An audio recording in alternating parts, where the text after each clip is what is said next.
Conference realignment talk never dies. We will pick it up right here at the Voice of College Football. We appreciate everybody stopping by. Leave those comments and questions there in the chat. We got Greg Swaim on the line. We welcome Greg in. You can catch him on the Swaim Show. Greg, how you doing today? Doing great, Mark. I'm excited to talk to you. I've been watching you now for, gosh, I mean, how long have you been on? Because I think I've been following you about 3 years watching your podcasts. And I'm like, I always envy you with those helmets behind you and everything. So right now we're doing audio only, but when we get on YouTube here, hopefully around late August, right before football season, I'm finding out the best of everything, watching you guys and others, and hopefully we'll be able to stay in the ballpark with you at least. Well, I appreciate that. Thank you so much. I've been on a lot longer than 3 years, but it's really ramped up in the last 3 years. So a lot of people have found us here in the last few years. So that's good to know. Before we get started on all the college football talk, it would be great to know and let people know, number one, where they can find you, and also kind of what your background is, because I know you've been podcasting and before that doing a lot of radio for a long, long time. Yeah, we've been doing it since '88. Really more of the recruiting stuff. We do football and basketball recruiting and have a recruiting service, and college coaches, particularly on the basketball side, we started earlier, and really gotten over to football since kind of the turn of the century, and just having a blast doing it. Get to go to a lot of ball games, watch a lot of ball games, obviously. Watch a lot of high school film, kids sending their stuff in, junior college, and all that. And yeah, you can find us at G Swaim on Twitter is probably the best place. Also on YouTube and Instagram, and haven't done the TikTok thing, but now the kids aren't even allowed to be on it. I've got one playing college basketball, and he's going, "Dad, we're not even allowed to get on TikTok through the Wi-Fi." I go, you don't need to be on TikTok. So I've got a daughter who's in marketing, and she's not on TikTok, and she tells me not to get on TikTok. So yeah. That's a whole different topic, of course. There are reasons to go one way or the other, but of course it's wildly popular. Well, it is, and we run tournaments every week around the Midwest, and sometimes, out east and far west, but definitely the Midwest. And every week, and this thing just continues to get bigger and bigger. But we found out all the dads are on Twitter, all the moms are on Facebook, and all the kids are on Instagram. So we hit them all that way. All right, Greg. Well, I want to get this established first before we dive into a number of rumors, leads, all sorts of speculation that we can make across college football, and starting with the Pac-12. Are you a Big 12 guy? Would you consider yourself to be a Big 12 guy? Yeah, I grew up in Big 10 territory, and I can still remember getting in arguments my junior year when we moved from West Lafayette, Indiana to Stillwater. My dad was a professor in engineering, and yeah, I've definitely gone over to the Big 12 side, Big 8, Big 12, and I think they're in pretty good shape right now. I was real worried about a year ago. Like, I'm going to have to go west a lot for some ball games, but doesn't look like I'm going to have to now. I think the Big 12 is in good shape. Whether or not, they add now, later, whatever, they're going to add. I think everybody's going to add a little bit here or there, and particularly wait to see what's going on with the ACC. The ACC's kind of locked in till 36.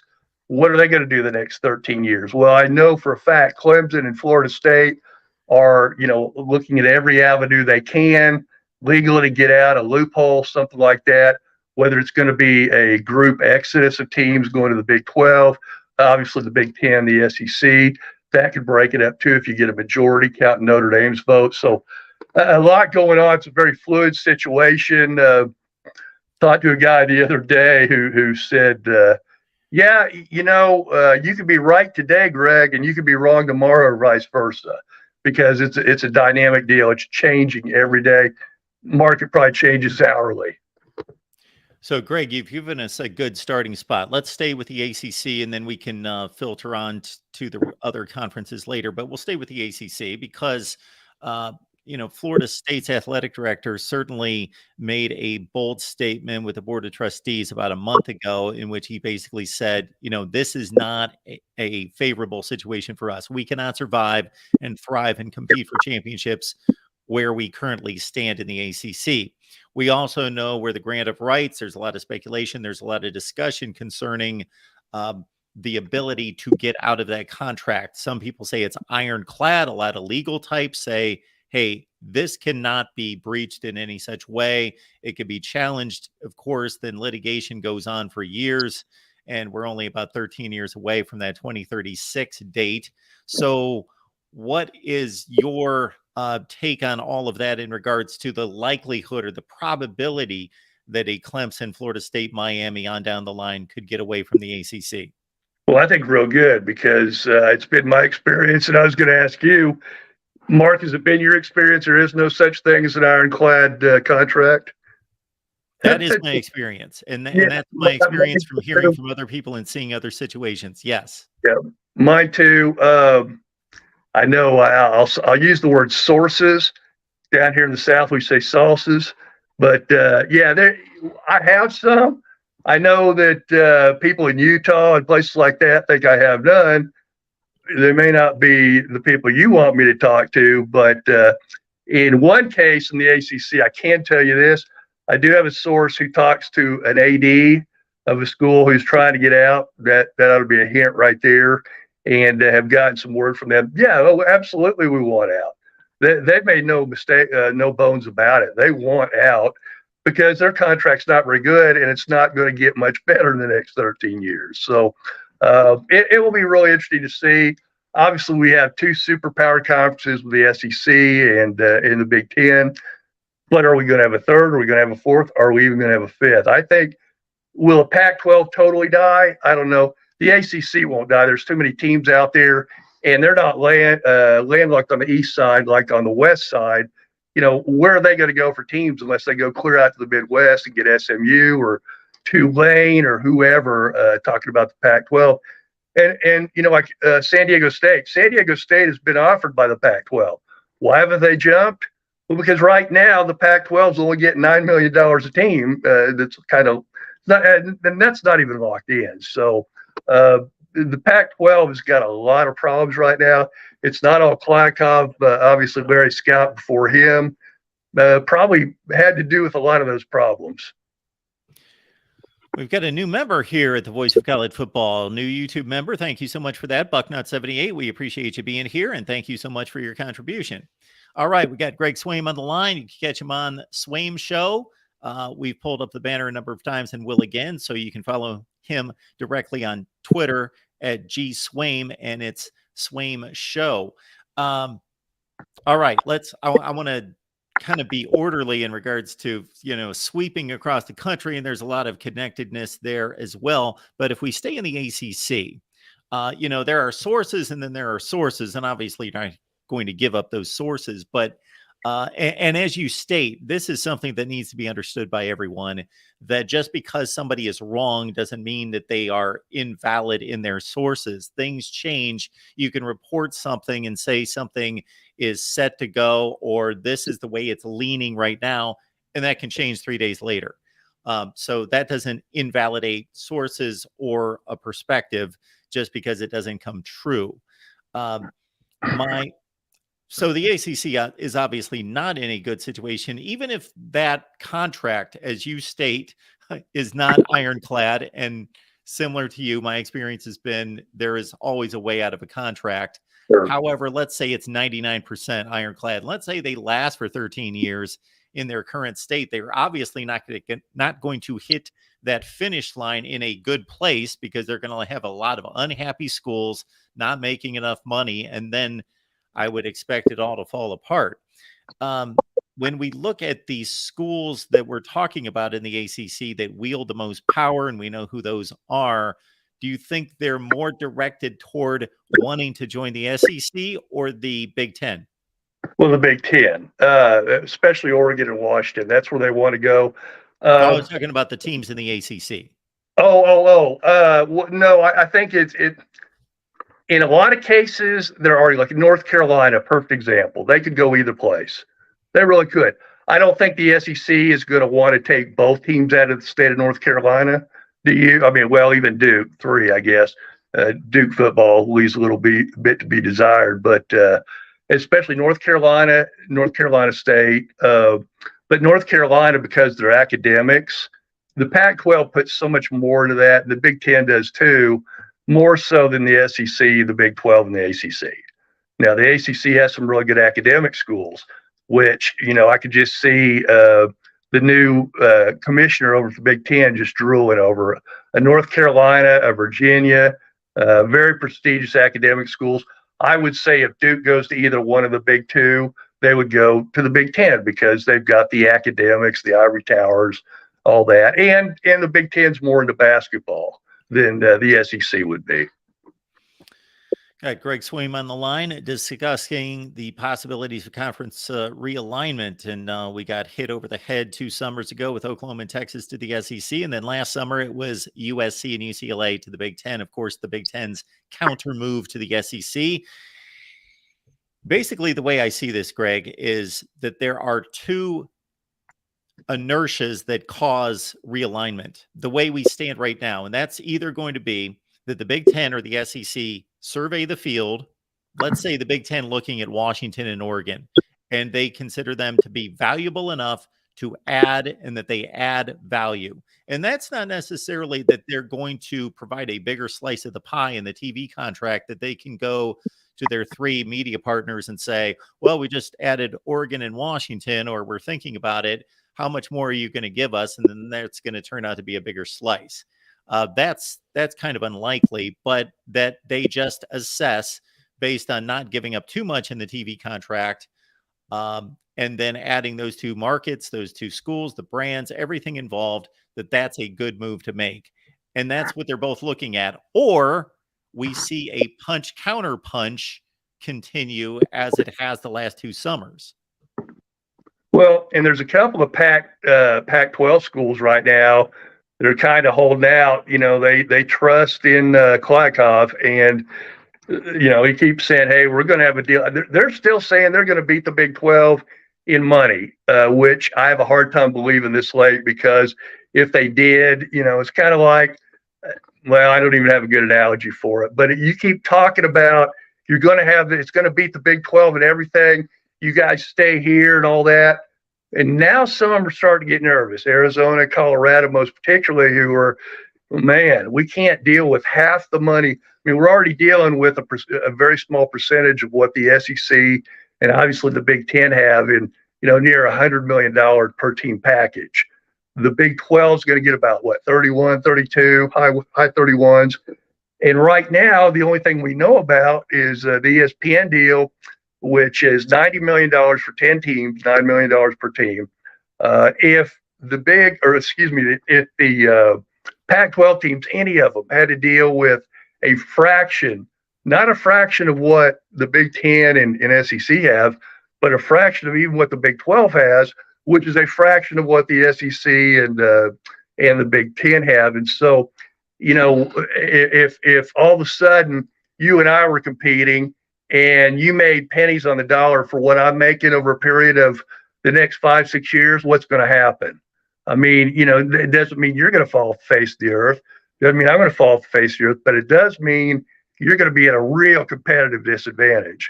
Not that those schools haven't been at a competitive disadvantage for, 150 years of football, because the South and in certain parts of, Columbus, Ohio, and Ann Arbor, Michigan take it pretty seriously. Happy Valley, places like that, 150 million people or something in the stadium at night, all wearing white. They do have their pockets. The SEC is pretty much an entire pocket. And the Big 12, and one of the things the Big 12 has going for them is a bad thing, but it turned out to be kind of a good thing. We always knew that Oklahoma and Texas were being poached. Eventually, they always wanted to go, Oklahoma and David Boren, their old president, they always wanted to get AAU accredited and go to the Big Ten, which you have to do, apparently, even though, guess what? Notre Dame's not AAU accredited, folks. So they are R1, though. So that's even better, I think. But yeah, a lot going on, moving pieces all the time. But eventually, I think the bottom line on the Pac-12 guys is that, we can't deal with and that's going to be more than 9 million eventually. They're going to get the CW or the Comedy Channel or Pornhub or whoever to pick them up, whether it's streaming or whether it's, the regular old fashioned TV where you flip the channels. I think if you're on somebody like CW though, Mark, are you going to go try to find Cal versus Stanford? I'm not. Not when Alabama and LSU are going on ESPN and maybe an Oklahoma State against Kansas State, 2 top 10 teams. The Big 12 has a big advantage right now that was actually a bad thing. Nobody else wants them. And I can say that. That's been my point ever since that all went down. Yeah. Ever since Oklahoma and Texas left, who would be coveted out of the Big 12? A year ago, everybody's freaking out around here. It's like, we have nowhere to go if the Pac-12 doesn't throw us a lifeline. Well, they didn't. They kind of laughed at it. So if Big 12 fans, including myself, like to maybe rub it in, dig them a little bit, you'll understand why. John, thank you so much for posting Greg's link right there. It's in the chat, everyone. You can follow Greg's work right there. Thanks, John. All right. So where are you getting the $9 million figure? Well, that was what ESPN offered. They offered $90 million for the current 10 teams. That was about a month and a half ago, maybe 2 months ago. It's been a long time ago. That $9 million is really the only thing that anybody so far has agreed on. And they don't really agree with that, obviously. They want more out of the ESPN. But they're not getting ESPN. And everybody says, okay, it's dead with Fox. There's no chance they'll get Fox. Well, they will if they only have to pay $9 million per team. I mean, that's a steal. So I'm not going to say steal. I'm not going to say Fox is going to jump back in. And it may or may not be a good deal depending on what type of inventory is coming back in return. Is that for one game a week? It all depends on what that inventory is. Well, and you know this, Mark, it's a double-edged sword for them because it's not only the money's being lowballed, and right now, why would anybody highball them? Because everybody's lowballing them or saying no thank you, right? I mean, I don't even think the Pac-12 fans are already getting that right now. They've got a lowball offer from ESPN. That came, actually, I just got a text. That was 3 months ago. They got a lowball offer. Fox basically said, that's too rich for our blood. We're not interested. Don't really have a place to put you on regular TV. We do have streaming. ESPN obviously has streaming at the wazoo. Slippery Rock State and Go Tech are going to be playing. It'll be on ESPN Plus, right? So everybody's on there. But how are they going to find you on ESPN Plus? I mean, have you ever got for basketball? It's even worse because there's more games. But you go out there on ESPN Plus on any night and see how many games are. You think somebody's just going to find one of those weak Pac-12 games? I don't think so. You don't want to be there. No. No, I went through the entire Big Ten schedule. I did TV ratings analysis for 2022. There was one Big Ten game, and it wasn't a conference game. It was Rutgers and Wagner. We're on ESPN Plus. That was the only, you could get every other game on a network provider on a regular. It's very rare that your games are. And I'm 60 now. How old are you, Mark? So we're roughly 54. The same age, huh? 54. Okay, so we're not too far apart. You probably remember back in the day, it was Saturday, and we might get Ohio State, Michigan. We might get Alabama and somebody. We might get USC, UCLA, or USC, Notre Dame. But you're not going to get more than 2 or 3 games a week. Now, literally every little school has one. Junior college and NAI games are on TV now. So, Greg, the way I'm thinking this is going to fall into place here, or at least the dominoes are going to start to fall. And I've been wrong in the past and certainly will be wrong in the future. And we all got blindsided by a few different things that have happened over the last 10 years or so, would be that nothing's going to happen in the Pac-12 until we see a media rights deal. Like, that's what I think is holding up San Diego State and SMU. Why would they sign up with the Pac-12 and see until they see a media rights deal? Yeah, they're going to get something, but I don't think it's going to be anywhere near the Big 12. If it's close, why would you leave? I mean, if I'm Utah and I can get $30 million and Big 12's getting $32 million per team, I'm not going to leave, And Utah is an academic school. Well, or, they certainly want to be an academic school. They are AAU accredited, which is good. but they're 104th or 105th overall right now. They would only be the fourth biggest or best academic group or team in the Big 12 if they joined. So let's not get all high and mighty. You're not Stanford. You're not even Cal. You're certainly not Harvard or Yale. Yeah, where are those two schools going to go? Their football's terrible. Right? Stanford used to be good. Cal's had some spurts, but overall they're pretty lackluster. Nobody shows up to games. That's the other problem too. I mean, I know they added UCLA because they've got like 100,000 students or something, which is great.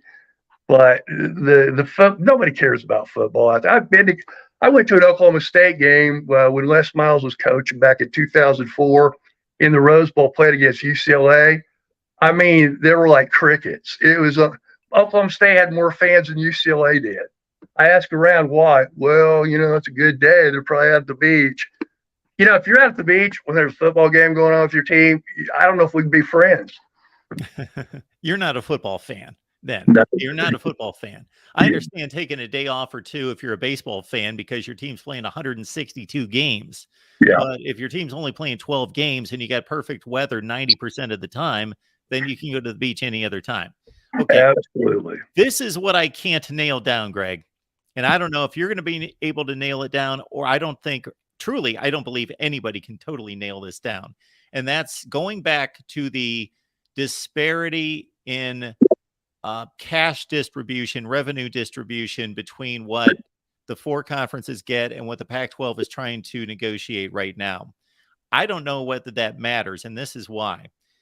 You can run companies different ways. So I don't know if these institutions are looking at these deals holistically, meaning that the millions of dollars that are made in football television, sports television, is minuscule compared to the endowments and all that we have built in from the academic side. Therefore, we want to continue to align with who we want to align with academically, culturally, and otherwise, because that is pennies compared to what we're dealing with as institutions. Therefore, why would we run, if we're a Pac-12 school, why would we run to the Big 12 for an extra $8 million per year in football when that sabotages a lot of relationships and everything that we've built in regards to our relationships in the Pac-12? So that's one way to look at it. Or do they operate these as companies where this is the accounting division, this is the sales division, and you better go find the best deal for you? And therefore, if we get the best football deal and it's by $8 million a year, we're going to go run to the Big 12. I don't know that answer. Yeah, a little over a year ago when the Big 12 was going through this whole thing with Oklahoma and Texas leaving, and everybody thought, the conference may just blow up. Let's see if we can get 4 or 5 teams to go out west, a couple teams to go out east, north, south, wherever. And hopefully everybody has a home, but the likelihood is, in Iowa State or some Baylor, because they're a private school, whatnot, there might be some people who don't want them. And the Pac-12 has shown they really don't want religious schools, and they don't want schools that are AAU accredited or R1 or whatever.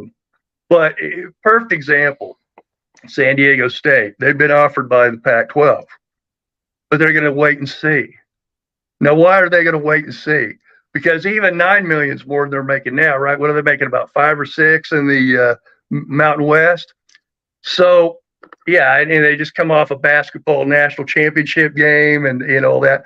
I really, and here's you mentioned the money, whether it comes from research and development, whether it comes from athletics. The two can go hand in hand. Now, I got my bachelor's and master's here at Oklahoma State, and I had some professors when I was doing my graduate research paper and my thesis on sports. I'm a sports guy. I got my master's in sports geography, believe it or not. But we had some professors who were anti-athletics, and you will find them on every single campus in America. You can find them at Alabama. You find them at Indiana. Remember that Maurice Sperber that got into it with Bob Knight and stuff like that. So there are people who will stand up, to the coach if he's a god on campus and stuff like that. But as far as the money goes, And like I told you before, my dad was the associate dean of the engineering college here. So he told me every Saturday morning, I get up at 6 o'clock when we have a home football game. I go out to the Engineering South building and welcome in alumni and their families and things like that. The 7 biggest donation days every single year at Oklahoma State are football Saturdays. Academic giving, not athletic giving, academic giving, probably athletic giving too, no doubt about that. But academically, that's where the money comes from. How often do you think alumni come back to Stillwater, Oklahoma, if they live in New York or they live in Dallas or Chicago or LA? They come up for a football game. They come for homecoming, which is a big deal here. And I'm going to tell you, it happens at every campus, some more, some less. But their 7 biggest donation days academically are during football Saturdays. Yeah, there's no question about that the two go hand in hand in regards to the front porch, the welcome mat, whatever analogy you want to give is of course sports and football more than anything else to the university. That's how we know these universities. I don't want to necessarily get into a sports vacuum though, because that's the world that we live in. And anytime we bring up this topic, I get all sorts of comments and questions, and they're all football driven because that's all anybody cares about here.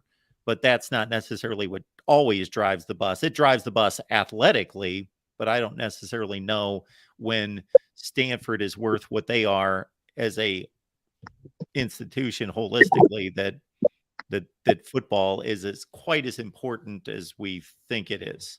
No, and you and I make our living in sports, so we might be a little jaded to that side. And there are people who hate sports. I worked, at radio stations since 1988 off and on. So, different kind of people, the news guys, the weather guys, whatever. And some of them just hate sports. Like, God, all you guys talk about sports. We should take all this money, tear down all these big 100,000 seat facilities, and give all that money to charity. Well, you know what? If ifs and buts were candy and nuts, it'd be a wonderful Christmas. We all agree. Academics is more important than athletics. But guess what? People don't show up to, engineering bees or whatever. They show up to football games. Yeah. And again, when I brought us to this portion of the conversation, I was going to say, and did say, that I don't know that we're going to get to a final conclusion on how much these institutions are going to make this decision based strictly on the football dollars or their academic ties. As LBC Trojan says here, donations could be made every day of the week from any state or country. What's Oklahoma State's endowment? Making the point that if you're Stanford or Cal, Oklahoma State is a much better football program than Cal does, but Cal rolls in money from endowments and its various academic entities. Yeah, and Mark, they're not a land grant university. I mean, I know I before we went to Oklahoma State, from age 5 to 16, we were in West Lafayette, and I was a Purdue fan. I was a Big Ten fan, and every year it was Ohio State, Michigan, and the 8 Dwarves. I mean, seriously, it's kind of like it is now. It really hadn't changed. It's going to be Ohio State and Michigan that last game of the year for the Big Ten championship, the real Big Ten championship, not the one that's played a week later when one of those two teams plays Casper the Ghost of the West. So we all agree. I think even the people I argue with or want to argue with me, it's fine. That's what we do. But the Big 12 is a better football conference right now today than the Pac-12. And the money that's being offered kind of shows that.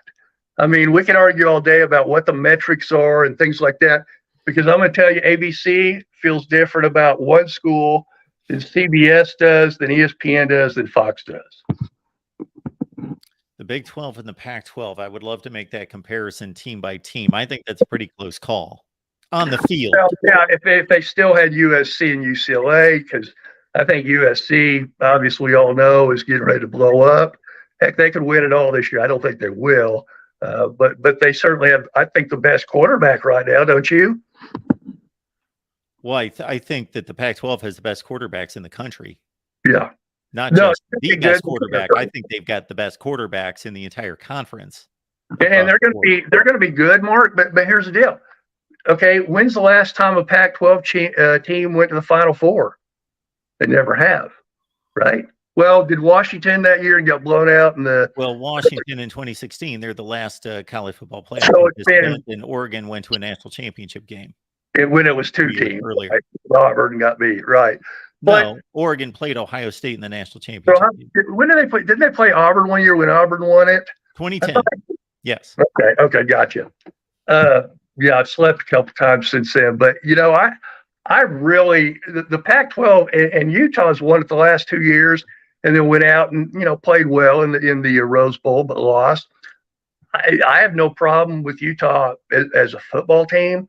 I have a problem with fans who think that they're Harvard in academics and they're Ohio State in athletics. They're not. They're not. They're 105th in academics.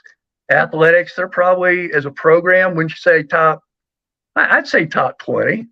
Oh, I wouldn't go crazy and go top 10, though. What is a football program or athletic program? Program overall over time, things like that. Currently, I don't think they're top 10, but I think they're top 20. Yeah. Utah. USC is better than that, but in Oregon's going to be good. They've got Mr. Moneybags, Phil Knight, helping them out, stuff like that. That's why I think they'll eventually go to the Big Ten, them in Washington, because I think who's better right now and available than those two for the Big Ten for what they would want. Do you agree with that? Doesn't that make perfect sense? Ohio State was the one holding Oregon out. If my sources are the same as yours, it's always been Ohio State, and Kevin Warren tried to get it to go through. It'll be very interesting to see, because if Oregon and Washington announce tomorrow that a year from now they're going to the Big Ten, this thing's over. You're going to get 4 teams tomorrow commit to the Big Ten, or excuse me, the Big 12 from the Pac. So we're just waiting on the match. The gasoline's already. We're just waiting for the match to spark up, right? Yes. If Oregon and Washington decide to go to the Big Ten, which they've already applied for, so it's up to the Big Ten to accept them. I don't know why it's being held up. I would think that they would. I don't know if that's a commissioner thing, but of course that came down last fall after USC and UCLA announced. It was about 2 months later that we found out, or something in that range, that Oregon and Washington applied for the Big Ten.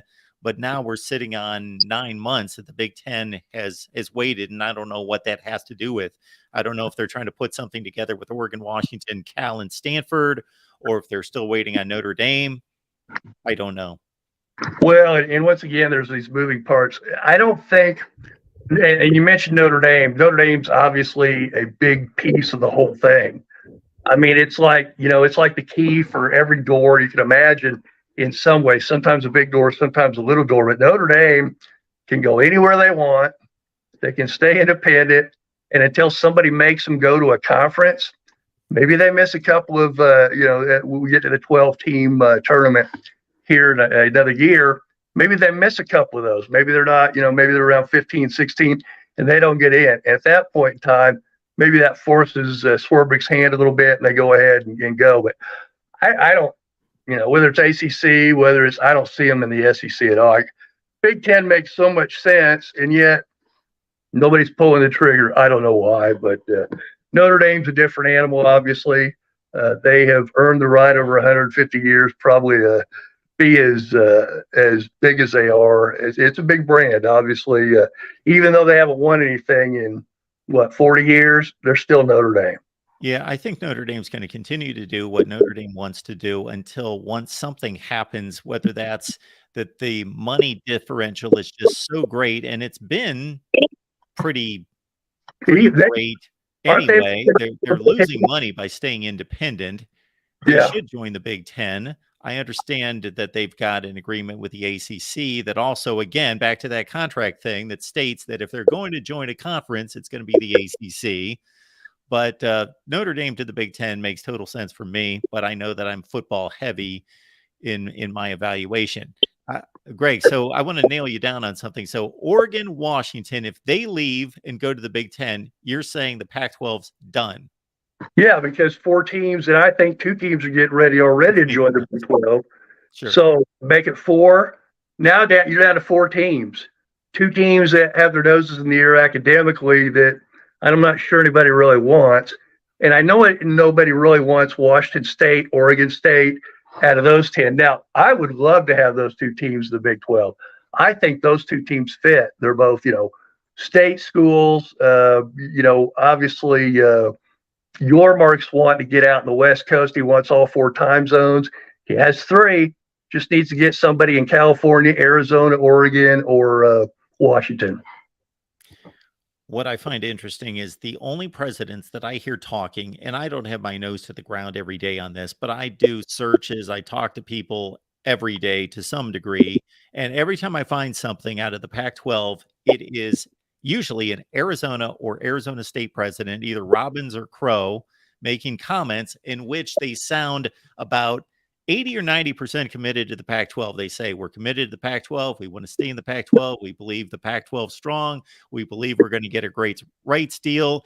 And then they keep talking. And what comes out of their mouth at the end is, but we're talking, we keep the lines open. The lines of communication are open. And they leave that thread of doubt that they are talking to the Big 12. And I have people come at me and say, well, there are seeds being planted by the Big 12, and there may or may not be, but I'm hearing that out of the president's mouth. They are actually stating that they are in communication with the Pac-12 or with the Big 12. So that's where I just see them talking out of both sides of their mouths to a certain extent. I will say this, Greg. I've heard this from a number of people that I respect, that the Big 12 is planting a lot of this. I am. I'm the head. I'm the head guy, man. I'm the Big 12 Mafia Godfather. I was called the other day by a Utah fan, I think, that I soon blocked. I'm tired of seeing them, but I've never met Youre in my life. I've never spoken directly to Youre other than asking a question, media days, stuff like that. So, no, if there's some other guys out there maybe doing that, I could say. I don't think there's anything conspiratorial about it. I know a lot of Pac-12 fans might feel differently. You mentioned the Arizona schools. The Arizona schools share, I'm hoping I use the right terminology, same border regions. In Oklahoma and Oklahoma State, we call them border regions. They call them different things, different places. But Arizona and Arizona State basically share the same thing. And so everybody said, well, they can't split up. Arizona can't go to the Big 12 and not take Arizona State. Well, that's not true. Everybody said Oklahoma and Oklahoma State, the legislature wouldn't let them split up. Well, Texas A&M's not going to the SEC because nobody had ever let them in Texas split up in the state legislature. We've already shown that's wrong. So if it's wrong in Oklahoma and Texas, and those schools are bigger football schools, then Arizona can split up too. Is there any truth to the rumors that we hear about the Pac-12 and the ACC jumping all the way across the country? I hear all those all the time. Be basically 2 divisions. They play each other all year long, and the champions play in the. First of all, you know this, and you mentioned it earlier. We both talked about it. The ACC is locked in till 36. So not only is nobody leaving right now, nobody's coming in either. So that would be, and we're talking 5-6 years down the road, because they don't have the media package on the west side yet with Pac-12. So if they don't have that media package, and that media package only lasts 5 years, the rumor today is that Oregon and Washington are trying to find a conference who will take them for 5 years, and then they can wait till the Big Ten starts doing their deal again and get in that way. And maybe if I'm the Big Ten, I'm going, hey, let them sit on the vine for a while. We'll pick them when the time's right at our choosing and get them for pennies on the dollar. I mean, why wouldn't you get a better deal? Now, Phil Knight's not going to like that. But once again, if you're getting, let's say the Pac-12 gets $25 million a team this year, once Klyakov's done, doing all his research and getting his ducks in a row with a package, and it's 25, which is $7 or $8 million less than the Big 12. That's what's going to be interesting, because not only do you have that, but you're going to have the lack of real TV. You're going to have well over 50% streaming, most likely. And, the other thing besides money is you want to be on TV. You want the recruits and parents to see you. You want your alumni to see you. You don't want them having to find channels and go into the CW. I mean, that to me tells you, when the CW thing came up 2 weeks ago, Mark, to me, that just screamed, we're desperate. We're hanging on the cliff here. Well, again, I'm not going to pretend to know anything more than I do know. So every time I produce a video, every time I do a live stream, I say, okay, I am putting together the evidence that's out there, but I'm not saying I know this, this is going to happen, but I'm reading the tea leaves and I'm putting things together based on what I know, based on just sheer logic, based on what I know of the television industry and all those other things. Okay. The thing about the Pac-12 not striking a deal, and again, I don't know if this is the case in this particular situation, but in most negotiations, if there's an obvious party that's vulnerable, and that's the Pac-12 needs a deal. These other places don't need a deal with the Pac-12. When the Pac-12 is negotiating with Fox, ESPN, and then Apple and Amazon, those parties are interested, especially Apple and Amazon. They don't need the Pac-12. They're just seeing, hey, can we add to our business? Can we add to our cart of entrees for our consumers? But we don't. If it falls apart, big deal. We continue to do our business. We turn around. We're okay. The Pac-12 is in the desperate situation. They're the ones that need these media partners. So the longer this goes on, it only makes sense, and we've seen it play out in negotiations all over the place in various ways, that the longer the desperate one, that the vulnerable one is hung out there, the worse it is for them. I'm just drawing that conclusion based on other situations. I don't know if that applies to this situation, but it makes sense to me. Well, it does. And the longer this takes, and it's in the news every day, and of course, there's probably 15 to 20 YouTube channels that do nothing but talk realignment. And, for a lot of it, spitballing and speculating. I do the same thing, because you get two pieces of information and they both look like, boy, this looks bad for the Pac-12. I'm not the only person out here saying the Pac-12 is in bad shape. Everybody's saying it. You're saying it. Everybody who does this, because they know it too, they're not going to say it. And you mentioned the presidents talking out of both sides of their mouth. Well, presidents are usually politicians, right? I mean, their whole deal is to raise money, or at least that position's become about raising money academically. And then you got your athletic director raising money for athletics and all that. The thing is that, and this, right now, if you're a recruit, and I wear that hat as well, we do recruiting, and we get emails every day from parents and coaches and obviously the kids, and they're asking questions about this school, and sometimes it's questions I'm uncomfortable answering. Like, is this coach going to be here before I even get there? I'm signing today, but I'm not going to be there till August. Will that coach be there by then? And I'm like, ask him. I hear things just like you do, but I can't answer that. The other part about the recruiting, though, and I've noticed this in the last couple of weeks, as this story continues to develop or de-evolutionize or whatever it's doing, it changes every day, is kids are asking about, where's Oregon going to be next year? Where's Arizona going to be next year? Well, they'll be in the Pac-12 next year. After that, I can't tell you. And that's, once again, kids, that's a question you got to ask the coach. Let him answer it. Watch his eyes, see if he's lying, because, let's be real honest here in recruiting, they're lying when their lips are moving. So, I don't blame parents and kids for asking, but the longer this is in the news, the longer this thing goes on without a really good package, which may never come a good package. They'll have a package, but will it be good? If I'm a parent, if I'm a kid, and I live in California, and I go, well, USC and UCLA are, they're not even playing out here anymore. They're out in the, out in the Northwest or North Central area and Northeast. How do I, I want exposure. I want to be a one and done guy, which, half the kids all think they're going to one and done anyway. Half their parents do as well. They want to go somewhere where they're going to be on TV all the time.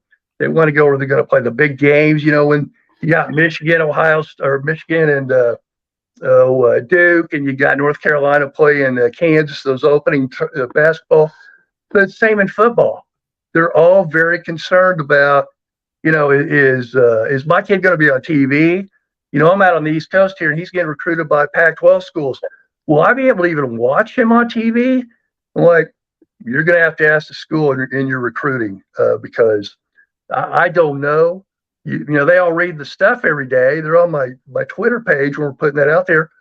But nobody really knows. Everything's speculation. You and I were just talking about a mutual friend, Golden Blue guy, who we lost a couple weeks ago. He always had the speculation zone. It's all speculation until something actually happens. And so there are some people, and you see them too, they go, why don't you just wait till something happens? Well, how much fun would that be? That's a good point. That's a great way to conclude that part of the conversation because exactly. Hey, it's speculation. And as long as I have no issue with any of this, as long as whoever is broadcasting is very upfront about exactly what they know and what they don't know and what they're speculating on. So for me, just to clarify a statement that you made, yes, I don't believe that the Pac-12's in a good place. But when I say that, that doesn't mean that I'm predicting that the Pac-12 is no longer going to exist. That's not my prediction. And I'm not making a prediction on it. What I'm basically saying is I think it's pretty obvious. The Pac-12 was arguably the worst conference before losing USC and UCLA. And I'm not talking about, folks, Pac-12 fans, hang on just a second. I'm not talking about in the 2022 season. I thought the conference was vastly improved. Quarterback play was great.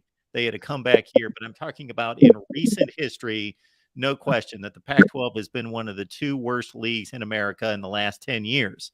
Okay, you take that, and then you take the best football brand by far, gone. USC's gone. Then you take another top 20 or 25 football brand, gone to the Big Ten. And you replace them with like top 75 football brands in SMU and San Diego State, let's say, if those are the two that they're able to secure. And again, I don't care about the academics and the institutions. I care about it, and that's what's important in life. But for what we do here and for my own personal interest, I don't care. I only care about football. And what drives football is money and recruiting. And those are tied hand in hand. And the Pac-12 is just in losing USC and UCLA and replacing them with San Diego State and SMU. And even if they keep Oregon and Washington, they're just not in a competitive place against the Big Ten and the SEC. And those ACC powers are going to find a good place because they've got great brands, and they will find a resting place either in a stabilized ACC or the SEC or the Big Ten. You know how Alabama and Ohio State and Texas and Oklahoma and some of the blue bloods have some really, really bad seasons for a while, and you think they're no longer blue blood. But like Texas, they're eventually going to be back. Why? Because they have more money than God, and they're in the top recruiting territory in the world. Eventually, think how many quarterbacks in the NFL were from Austin, Texas. There are like 3 of them, right? They've won Super Bowls. They didn't go to the University of Texas. You know why? Because Texas didn't offer them. Now Texas may have the 3 best quarterbacks in their quarterback room in the entire Big 12. And so one of them with a very famous name that probably won't even be starting. I think you had that story the other day, didn't you, on Manning? But number 2 quarterback behind yours. But yeah, it is what it is. I just don't get it. Something they're putting academics before football. It's not a question of academics or football. I mean, if you're Utah and you're going to seat, what do they seat, 70,000? You're going to have a full house for every single game because now you're playing, new teams. Everybody's excited about new teams. That'll continue for a couple of years. I mean, Oklahoma State, hey, we don't have Oklahoma anymore after this year, but guess what? We're going to have a bunch of new teams. We're going to get to go to Orlando, Florida. We're going to get to go to Cincinnati, Houston, Provo, Utah, which by the way, if you ever been to Provo, I haven't been yet. Can't wait. We got a couple of sponsors from Utah, and man, those mountains in the background, I can't imagine a more beautiful place to watch a football game. Except maybe the Rose Bowl's pretty good too. Yeah. Yeah, absolutely. When the Big 12 lost, and everything you said earlier about the Big 12 is right where I am on where this conference sits. And it's kind of interesting because they lose the Big Two and they lost 20% of the conference, but they probably lost like 50 or 60% of the revenue, the brand, everything that matters when they lost Texas and Oklahoma. Now they're sitting there in this vulnerable position. And I'm thinking, if they don't act quickly, and at the time, we're thinking maybe the Big Ten's interested in Kansas and Iowa State. I think now we know better. But there was all sorts of speculation where, you know how that works, that when you're teetering on the brink, if one or two scatter, then everybody's going to scatter. And even though they're professing their solidarity to the Big 12, it could come crumbling down. Well, I posted a video right after the Oklahoma, Texas, and I said the four best schools that I can see out there for the Big 12 to go after are Houston, Cincinnati, UCF, and BYU. And lo and behold, they go out. They obviously weren't listening to me, but they went out and They grabbed might the have four. been. They went They, out and grabbed the four they listen schools. to a lot of people. No, they really do. And Houston was the fourth pick, and I didn't know if Houston would get picked or not because Big 12 folks are thinking we're already in Texas. Do we need to add Houston? Houston's not even going to be number one in their market with Texas and Yep. Texas A&M right down the road. So, listen, it's all fun. It's all speculative. We're that time of the year where the college sports season's wrapping up, and we've got 3-4 months to go until football starts back up again. So, yeah, it's something to talk about, but every day it changes. It's kind of fun to watch. I mean, I feel bad for Pac-12 fans who really love their football and basketball because some of them are going to get shafted. I think when all is said and done, Oregon State, Washington State may have to go to the Mountain West if they don't get picked up. I mean, the SEC is not going to pick up anybody for the Pac-12. The ACC cannot. The Big Ten could, but they didn't. There's only like possibly 2 to 4 lifelines out there for Pac-12 schools. And I think now they're starting to get a little antsy, Colorado and Arizona particularly, going, you know what? I don't want to wait around for a fifth lifeboat that's not there because these other conferences aren't going to take us, right? I mean, I can't see the Big Ten or ACC or SEC coming after Arizona State, Utah. Not going to happen. So I don't think so. They're good. I mean, I know they're not going to listen to me. I mean, I'm a Midwest guy talking to Pac-12 fans. But folks, if you don't understand, you need to call your AD, write them a letter, your president. I don't want to be stuck in mediocrity because if you're getting a percentage of what the Big 12's getting, who's getting a percentage of what the SEC and Big Ten are getting, the next 5 years, 6 years, you may not exist. I mean, as far as a football program, it costs a lot of money to run a football program, not only because it's expensive to run, but every profit you make is going to Title IX. So, all the non-revenue sports, everything besides football and basketball are non-revenue sports. Women's basketball, not a revenue sport. Somebody's got to pay for it. It's football. If you don't have football, how are you going to pay for the rest of them? But I got to think that those Pac-12 schools could also find a safe haven in the Mountain West. They're certainly not going to be making money there, but they can keep a football program. $9 million would be a godsend to them. All right, we got Greg Swaim here. You can catch him on the Swaim Show, and you see the Twitter handle right there at @GSwaim on Twitter. All sorts of speculation concerning conference realignment and everything else that's going on. Let me throw this one at you, Greg, because Oklahoma, Texas made some semblance of sense to me because a lot of us tend to fall back on geography, and we're kind of breaking ourselves of that habit. At least I am thinking, Mark, forget geography. There's a little slice that still maybe matters a little bit, but really it doesn't anymore. So when Oklahoma, Texas, sure, to the SEC, and then USC, UCLA blindsided just about everybody. What do you think are possible, fairly outlandish? Because I don't know that anything's outlandish at this point. We're hearing Tulane could join the Big 12 or jump over to the ACC, or who knows what. Memphis is in play, and all these other schools Is there anything a little bit outlandish, or what most people would consider outlandish, that you think is possible? Well, I mean, I'll tell you what I think's going to happen. I mean, if you held a gun against my head, and some Utah fans would probably enjoy that, be thinking about what's going to happen. I think eventually Oregon and Washington go to the Big Ten. I think that it'll be 2 to 4 teams. Now, that could be, I mean, San Diego State is not out of the picture for the Big 12.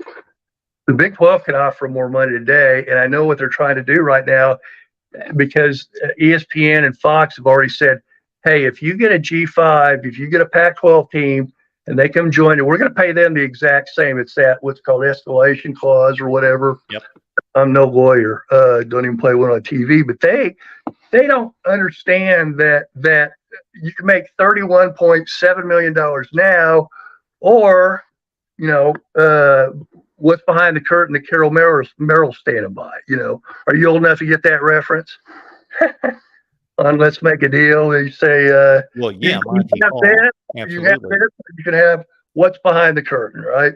They're going to take what's behind the curtain right now. They want to stay close to home. The conference has been around, 107 years. So, yeah, I get that. I get you don't want to leave. Last year, Big 12 folks, same boat. They didn't want to go out to Pac-West, Pac-12, but it might have been their only lifeline at the time. So they were waiting for a lifeline that never came. The Big 12 at least has offered the Pac-12 a lifeline. And with 12 teams already, and with the ACC, eventually something's going to happen. And they can go get – I would rather have 4 ACC teams than 4 Pac-12 teams. But I'm hoping some of the Pac-12 teams that actually give a crap about football will jump in, because the Big 12 cares about their football, every single school.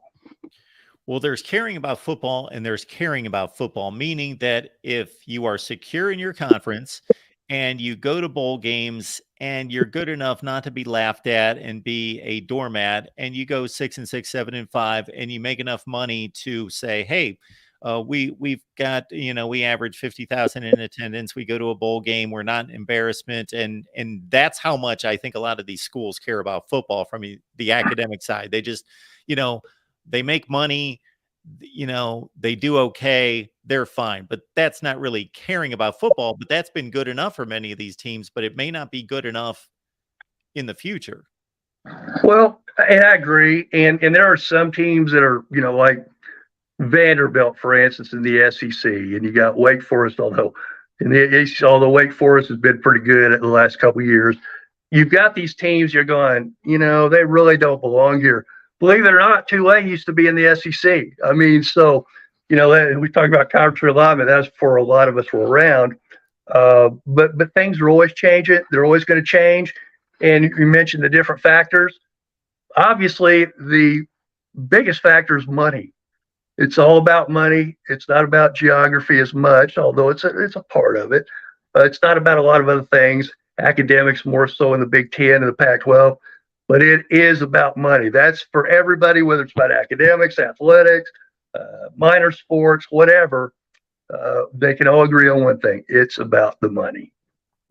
And exactly, I believe that if we look at I think it's up to 69 Power 5 schools, that we could easily name 40 or 45 that are good with making their money, because they know that if they just field a decent football program that wins 6 or 7 or 8 games, they would love to catch lightning in a bottle once in a while. But if they're at Boston College or Syracuse or Wake, we can fill in the blanks in each conference, that they're good with just making their money, because they fill the stadium to about 80% capacity. They make a lot of TV money. They do okay. They're not an embarrassment, and they see the checks coming in the mail, and they're good with that. Yeah, and those schools, we're talking about mostly Big 12 schools right now. They don't have the money to go out and get a Nick Saban. They don't have the money to go out and get some of these high dollar, $10 million a year coaches. They're doing good. Mike Gundy's a good coach. Obviously, Iowa State and obviously TCU. They got good coaches. Texas Tech's coming up. That's the thing about the Big 12 that I really like, is there's, even since Kansas came up last year, and I think they're going to be up better at least. Everybody in the Big 12 is going to be competitive. I mean, name one team that over the next 5 years won't have a shot at winning the Big 12 and going to the playoffs. I probably couldn't really name you one because they're all about the same. I mean, if you want to rate them on a 10 scale, they're all about 6s or 7s in my mind. Pac-12 kind of about the same way, but once again, it's like, well, the Pac-12 and the Big 12 are the same. Somebody just texted me. They are and they aren't. They may be as far as talent on the field. They may be as far as success on the field, but they're not in the same shape as far as money, as far as the packages and things like that. And you can say, well, if Klikoff would have taken his window and dealt first before Youre got his chance, you're exactly right. Youre just absolutely schooled him. Youre is playing chess, and everybody else is playing checkers. When you say everybody else, you just mean Clay. Yeah, presidents, ADs, as you mentioned, some of them have talked, some of them haven't. I told me the other day on the show, those who don't know talk, and those who talk don't know. Well, then I don't know because I do a lot of talking. Well, I'm going to say that remains to be seen in regards to Youre playing chess. I know that he's very aggressive. He's being very assertive, and he's out there to say, we're going for the gusto. The thing I'll say about the Big 12 from a competitive standpoint is that if you just enjoy good football, if you just enjoy really good teams, and like you say, where this league is strong, decent, capable from top to bottom, there are no Vanderbilts, there are no Rutgers, there are no cows at this point. For good competitive football, the Big 12 is phenomenal. I love the 4 additions. I think it's great.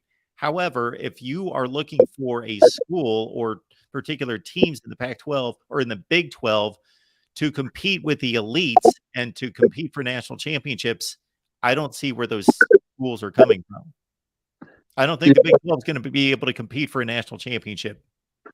No, and I didn't say they would.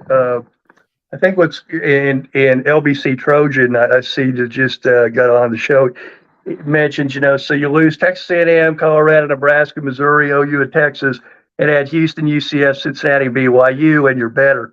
Nobody ever said they're better, but you know what? They're a lot more stable. Oklahoma and Texas were always going to leave. Texas A&M. Hey, by the way, those 4 schools that left a couple years ago, Texas A&M's probably doing the best of the 4. The rest of 3 have just hit rock bottom. I mean, Colorado's been terrible. I mean, just absolutely the worst team for the last 10 years. Are they the worst team in the Pac-12? I think they probably are. They've had a bunch of, 1 and 2 win seasons. So, and look how bad they've been. Look how bad Missouri's been. Missouri used to compete for championships in the Big 12, went to some major bowls, things like that. So did Texas A&M. Not really happening as much with those teams anymore. Yeah, you're making more money, and yeah, Texas and Oklahoma are going to make more money in the SEC. But do you think Oklahoma and Texas are going to win any championships if they're playing Alabama, LSU, and say Georgia on their schedule? That's 3 losses right there most years. If you get 3 losses, you're probably not going to make the playoffs. So just to address the comment made by Sean here, we appreciate the comment there, Sean. So here's the deal, that everybody's obviously always going to look for a loophole or look for an aberration. But at the same time, Missouri, yes, won the SEC East when the SEC East was down, when Georgia was down, when Florida was down, etc. And credit to them. They won in their 2nd and 3rd year in the SEC. That was under a different coach, of course. That was 3 coaches ago. Gary Pinkel, really good coach that came from the Big 12. And yes, Missouri right now, what are they doing? They're going 500 every year. They're barely making bowl games, and they're doing this pretty consistently now since Pinkel left, and they lost and they won those 2 SEC East titles. And that was 2014. That was 9 seasons ago. Since then, it's been 6-6, 7-5, 5-7 every year for Missouri. Texas A&M seems to be, they're pretty much doing in the SEC kind of what they did in the Big 12. They didn't win the Big 12 going back to 1998. Well, they played, if you'll remember, they played that year that Mangino had Kansas going and they won the Orange Bowl. And those 2 teams were like number 2 and 3, which sounds ridiculous now, but They were. Oh, you're talking Kansas, and not to cut you off, Greg. I just want to make sure I'm on the same year. You're talking '07, Kansas, Missouri, right? Kansas and Missouri. They were both Yeah, top five Kansas won. teams. Yeah, Kansas finished in the top 3 or 4 in the country. Yeah, so it hasn't, and then they fired Mangino for reasons I'll never understand. But I think they got a coach now, so that's all good. But yeah, the Big 12, and back to your Trojan, was LB Trojan? Yes, Sorry LBC. Yep. Look, if anybody would say the Big 12 has more talent at the top than they did before Oklahoma, Texas, or A&M or Nebraska left, I'd want to know what they're smoking, because obviously that's not true. But now it's a more stable conference, and some people, well, that's because nobody wants them. You're not wrong, really. I mean, there's nobody in the Big 12 right now today that the SEC or Big 10 are clamoring for. And why would they? And even if they did, I don't know if, well, obviously anybody would jump at that money. If the Big 10 offers my alma mater, Oklahoma State, tomorrow, they're the Big 10. They're not AAU accredited, so I don't know why people even talk about that. But the SEC makes more sense for Oklahoma State. The Big 10 makes more sense for Kansas. They love their basketball up north, and Kansas is AAU accredited, as is Iowa State. Love the conversation here with Greg on the Voice of College Football. You can catch Greg. We'll pull up the banner as we've had it on for most of the time here, where you can catch him on at GSwaim on Twitter, and then on the Swaim Show. And where's the best way to track your work? Well, just go to gregswaim.com, and you can click the tournaments link, or go to gregswaim.com. Not tournaments, sorry. I've been doing tournaments all morning. gregswaim.com/radio. gregswaim.com/radio. Got some old shows on there you can listen to, even as far as a year or two back, and some of the better shows that we've had with Bill Self and people like that, Jay Billis, a lot of basketball guys. We've had some good football guys too, and we're going to obviously have more on, and have some news on the new podcast that we do, kind of like yours and some other ones that even though I've got a face for radio, the advertiser said, let's get this on video. So I'm not touching that, Greg. You're good. You look good. You look sharp. Hey, let's not be saying that about yourself. Let's not do that. Saturday Night Live, I'm 60, Fab 60, so. Absolutely. We've got comment we want to grab because it was sponsored super chat. Vandy Dandy, Texas A&M is better than all Pac-12 teams. Okay. My take on that one would be Texas A&M is better prepared to win big than any school left in the Pac-12. USC, UCLA gone. I would say Texas A&M, with all the money, the resources, the recruiting, everything that they've got going down there, but they're not right. This team right now is not better than every team in the Pac-12. Well, they're better placed. Yeah, I would respond to Vandy Dandy like this. You're not wrong. A&M has far more talent than anybody currently in the Big 12. A&M's probably the better team that would win the Big 12. They never, I don't think they ever did. Maybe once when they were in the Big 12. And for whatever reason, though, Greg, I'm sorry to interrupt you. He's saying Pac-12. Oh, I'm sorry. Sorry about that, Vandy. Yeah, you're right. You're right. Pac-12, yeah, obviously, clearly better. Well, USC, I don't know. Utah's obviously been very good. I think Oregon's supposed to be better this year, right? So good quarterbacks. You got good quarterbacks. You got a good team. Yeah, A&M's been recruiting their butt off, obviously, Jimbo, and they got more NIL money than a lot. But hey, you gotta win some games. You gotta not lose more than two. To get, actually, you can only lose one now. Basically, no two teams get in. But when we get to 12, I don't know how many of those A&M's going to be in anyway. Because now you got Oklahoma and Texas you're going to play every year. So you lose to one of those, you lose to Alabama, you lose to Georgia or LSU. You go 9-3, you're done. As far as getting into a playoff. Absolutely. That 10-2 record is going to be pretty safe for any SEC or Big Ten team going forward, and maybe even 9-3, depending on how they're evaluated. But that is going to be another intriguing aspect in all this, is how the College Football Playoff Selection Committee looks at these conferences, because if the SEC continues to win and win and win, then they're going to be able to get 9-3 teams into the playoff. Can I throw this in real quick? One of the things about the SEC, a lot of people know this, they only play 8 conference games, meaning they get 4 casts for the Ghost, or they could. Yep. So they're going to have one less loss than a lot of teams in other conferences that play 9 conference games. I think to compare apples and oranges, to make it even, the SEC needs to play 9 conference games. And the ACC as well. Yes. Yeah. ACC too. Sorry. Yeah, I totally agree. Now, the SEC fans will, anytime that's brought up on my show, they'll instantly jump in and say, we play in the best conference in America. We already play a difficult schedule. Why do we have to play? He says that? Pardon me? ACC people say they're the best conference, no, or the SEC? SEC people say, yeah, we play in the best conference. Hey, no argument there, but you need to play by the same rules as everybody else. If you're not, then the Big 10, the Big 12, and the Pac-12 need to go 8 as well. Apples and apples, oranges and oranges. But we are not going to get that kind of uniformity in college football until we have some kind of governing body or czar or commissioner that says this is the way we're doing things. And I don't think we're going to rope Notre Dame into a conference until we get some kind of governing body to say so, because the 5 conferences aren't, I don't think, cooperative enough to make it stand against Notre Dame and say, we're not going to schedule you unless you join a conference. That's just not going to happen, because the ACC sees the kind of money that they bring in when they schedule Notre Dame games against the likes of Georgia Tech and Duke, who otherwise everybody wants to play Notre Dame, because if they come to your place, it's a guaranteed sellout. If you go to their place, it's a guaranteed sellout. You're going to get a good payoff. So, and you're going to get a lot of exposure. You're probably going to be on NBC, things like that. So Notre Dame's got a lot of built-in advantages that nobody else has. Not Texas, Alabama, nobody.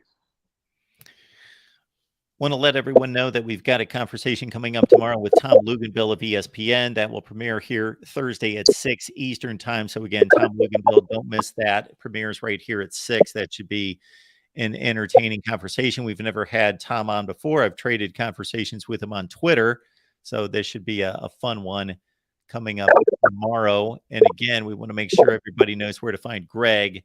It's the Swaim Show. It's at GSwaim, and it's GregSwaimShow.com, correct? No, it's just GregSwaim.com. But if they go to that, they can click radio show or TV show to come up the same. And you can listen to all the old shows, current shows, the new shows, and live shows that we'll have here pretty soon. Our next show is Michigan Live at 5 Eastern over on our Michigan channel. So check it out. We've got quite a block coming up tonight. Michigan at 5, Florida State at 6, Miami at 7. Then we come back here at 8:30 and do a call-in show where I am asking you folks to pin the next college football realignment move. What is going to be the next domino that is going to drop? And of course, knuckleheads, join us in the Discord. That I don't call them the knuckleheads, Greg. They started that. I think it was a slip of the tongue once. I called them knuckleheads, and then they loved it. So they said, yeah, we're the knuckleheads. So join us on Discord. Talk college football all the time with the knuckleheads there. Go to patreon.com, search MarkRogersTV. Greg, it was great to talk to you, and certainly I want to give you the floor if there's any other points that you wanted to make. Well, I think we hit them all. No, I appreciate you having me on. Enjoy the show. Always have since I discovered you several years ago. But we'll have plenty to talk about. Obviously, lots of content. You're always going to have content because college football goes 365 days a year, and so you're always going to get watched. Some guys, including me, I noticed when conference realignment's going on, and this is over like a 15-year period, my numbers hit record numbers all the time, and even if I don't say anything. So, but I do say a lot. And this will kind of encapsulate a lot of what you've already talked about, Greg. But when Oklahoma and Texas made their move to the SEC, and then the next year USC and UCLA, I produced what were the most popular videos for the most part on this channel by far. And I should probably just do that all the time, but I don't, because I'm just not the realignment guy. So, but in terms of trying to determine what the speculation is. I love to map out what I think the conferences should be or what they could be and how they should schedule them and all of that. So as long as I think that there's legitimate realignment talk, then I'm going to pursue it and produce content. And I appreciate you being here because you definitely provided a lot of insight and a lot of conversation that we don't hear otherwise. Well, and I think, as far as the predictions going, Colorado and Arizona, I think here eventually, and we're talking somewhere between Memorial Day and mid-June, there will be some decisions made because Colorado and Arizona, I haven't verified it yet, but I think I've got a pretty good source that both of those folks have told Klykov that we've got to have something by Memorial Day, or we're going to look to make a move because we can't survive off $9 million a year if that's all we're getting. Let alone not at least 50% regular TV. We're going to be on streaming, which 10 years from now we may all be streaming and that's all we do. But right now it would be a killer for them. Folks, I think if you followed me and watched me for a long time, you will know that when I know something, I will let you know, and I will scream from the highest heavens and mountaintops that I know what I'm talking about. Listen to me. When I don't, I say, I don't know. When it comes to realignment, I'll say this. Oregon, Washington leave the Pac-12. I think that they're running to the Mountain West and trying to piece something together. That's just my own speculation, but I think Oregon and Washington have to stay in the Pac-12 for the Pac-12 to be a power and to be relevant in college football. Otherwise, you could see these other schools that we're talking about, Utah, Colorado, Arizona State, running to the Big 12. And of course, we're all waiting to see that final number for the Pac-12 media rights deal. The day that one Pac-12 or two Pac-12 teams make known they're going to the Big 12, you will set an all-time record that day, as I will, and probably everybody who touches on college realignment. Greg, we appreciate you giving this much time to us. Thank you so much for joining us. I appreciate all that you do, and great conversation, and you have a great day. Thank you, Mark. I appreciate it, and you do a great show. All right, folks, again, 5 o'clock Eastern time right here at the Voice of College Football. So jump on over to the Michigan channel at 5 Eastern, at 6 Eastern, Florida State, Miami at 7. We're going to make it on back here at 8:30 tonight, 8:30 Eastern time, to take your calls on conference realignment. Of course, we always take calls on everything and anything college football related, so it does not have to be about realignment, but that is the topic for tonight as I ask you, what do you believe is going to be the next domino that is going to fall in realignment?